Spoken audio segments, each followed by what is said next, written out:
Thank you for coming back, and if you're new, you must be pretty cool. I'm Josh13. What did you think of the game? Hubris is a new addition to the PlayStation VR2. It's a sci-fi action adventure VR game. You make part of a rescue mission, in search of an agent, Sienna.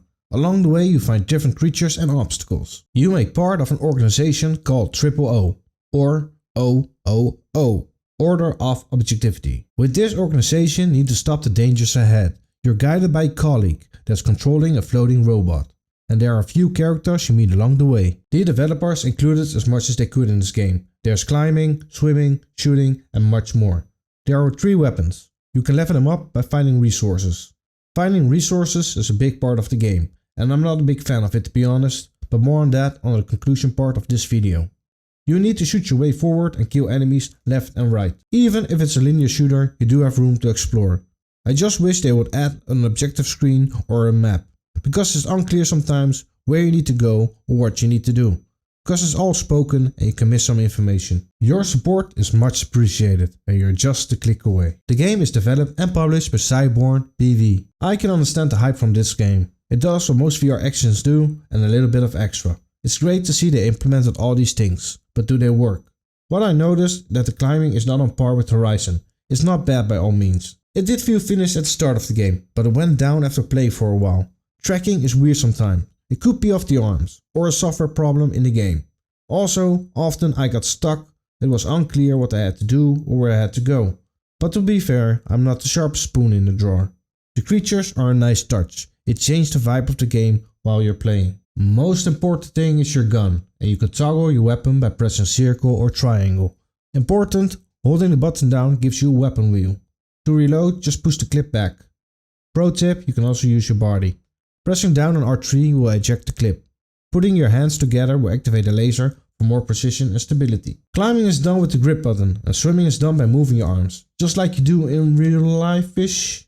You steer by the direction of your palm. Crouching is done by pressing square. Jumping is done by pressing X. To view your inventory, press your Hubris symbol on your left wrist. To place things in your inventory, just place them over your shoulder. They don't make sounds above 18, but they do make remarks implying a thing or two.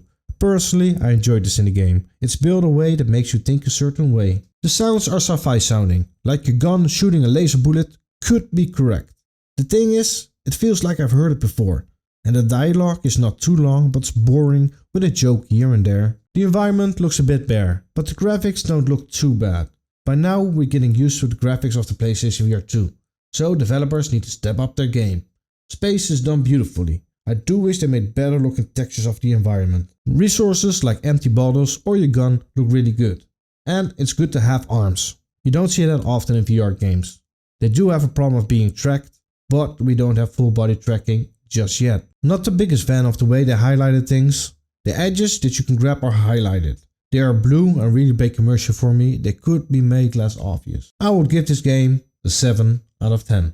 They did a lot with this game and it works for the most part. I could recommend this game if you're looking for an adventure in VR. Crafting things is a bit of a hassle. I wish I could pick up every resource in one slot at once. Why? Well, your hands or your resource can press any button. Then you have to press the right button to collect all the resources, press the craft button and then place it in the right compartment. At the start it's cool, but it gets tedious after a while. It gets even worse if you find a lot of resources. It's fun what they did with a lot of the gameplay. You need to throw, climb, shoot and so on and so forth. There's a lot of diversity in the gameplay. What I do think is a miss is they could implement a puzzle or two. The game is not fast paced because you're looking for resources, so a puzzle could add something to the gameplay. There's no way to interact with your colleague. You cannot ask for guidance or trigger her in any way. I did enjoy the game. It was good entertainment, but I was doubting to whether give it a 6 or a 7. Feel free to give your opinion down in the comments. For more reviews, check out my channel. I also have some thoughts I like to share with you.